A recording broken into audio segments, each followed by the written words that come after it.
how and when your eyesight was, you lost your eyesight? So, after finishing my MBBS degree in 1988, I was totally perfect.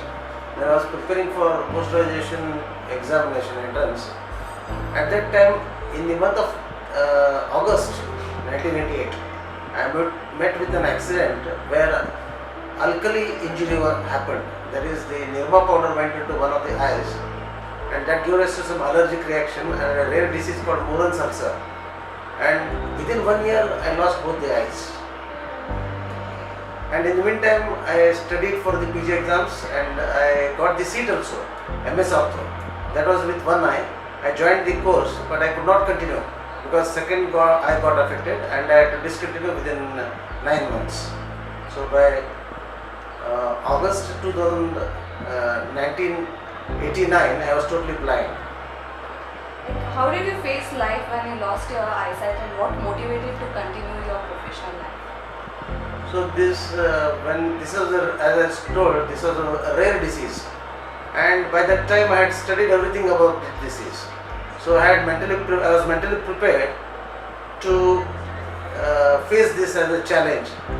And subsequently, when I lost vision, it was me rather than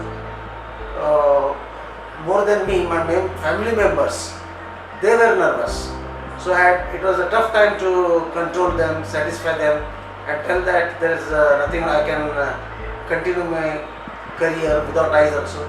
So after losing eyes for 12 years, I had a family business and I continued with that. And by 1992, I got married to my Rekha, who is a civil engineer. And in spite of knowing that I have lost vision, she married me. And the support from my family members, my friends, good friends, kept my hopes and ambitions alive so that I could continue my career. In 2001, I joined KIMS as a lecturer in the Department of Community Medicine, and since then I am working in the Department of Community Medicine, and I make use of all the recent technologies available so I make use of computers, laptops. There is a special talking software called JAWS, so I make use of that while preparing PowerPoint presentation, and I make use of all the talking softwares while using my mobiles also, and even I make use of the notes which I prepare in Braille. So in absence of the use of PowerPoint presentation, I can speak extempore also with the use of PowerPoint presentation, and I may continue my lectures. What difficulties you faced during in your professional life? Professional life as such, after joining the college,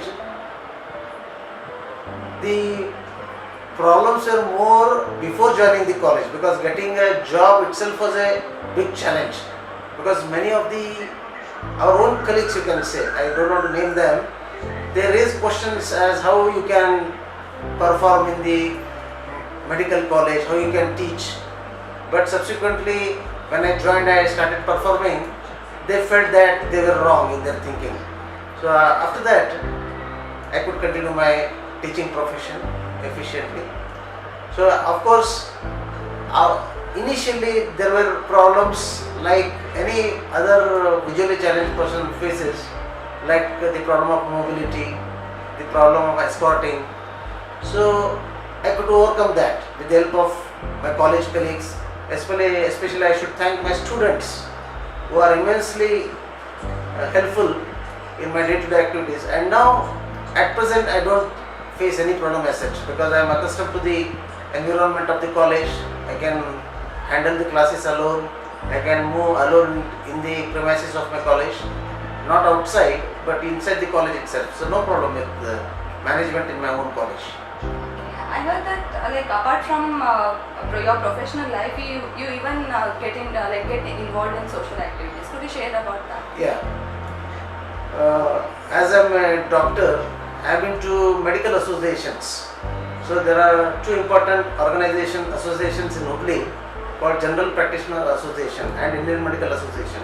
So since 2001, I'm an active member for both the associations. In fact, I was a secretary and president of General Practitioner Association.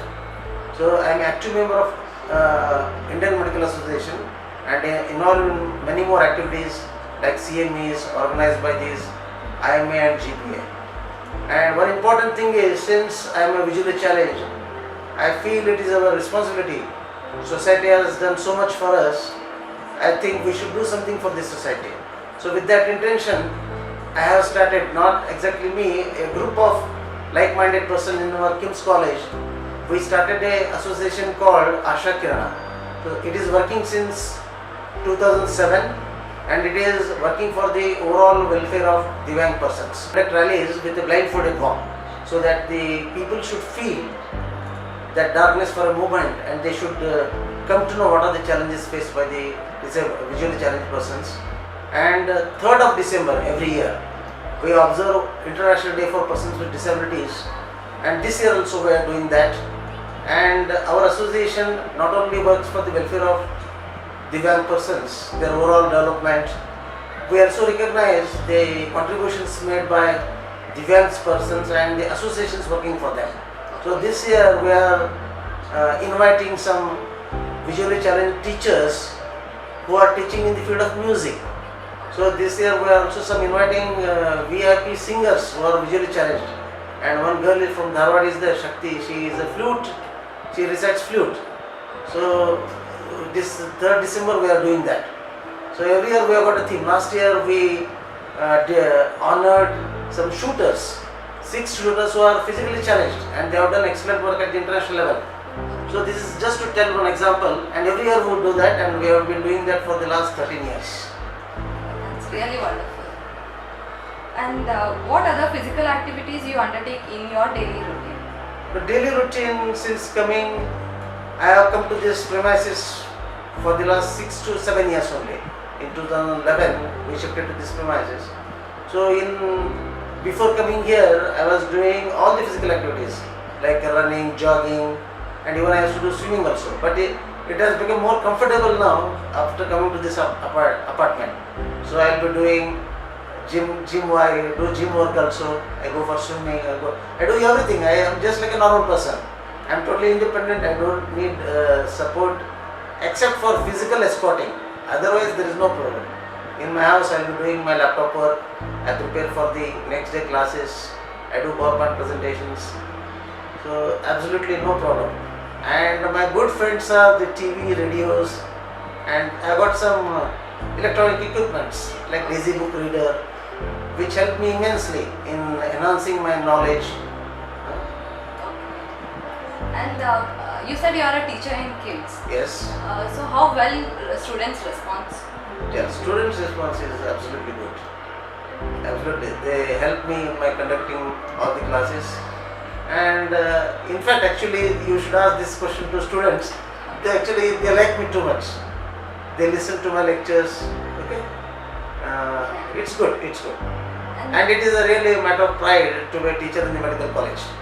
Yes, sir. They like the lectures.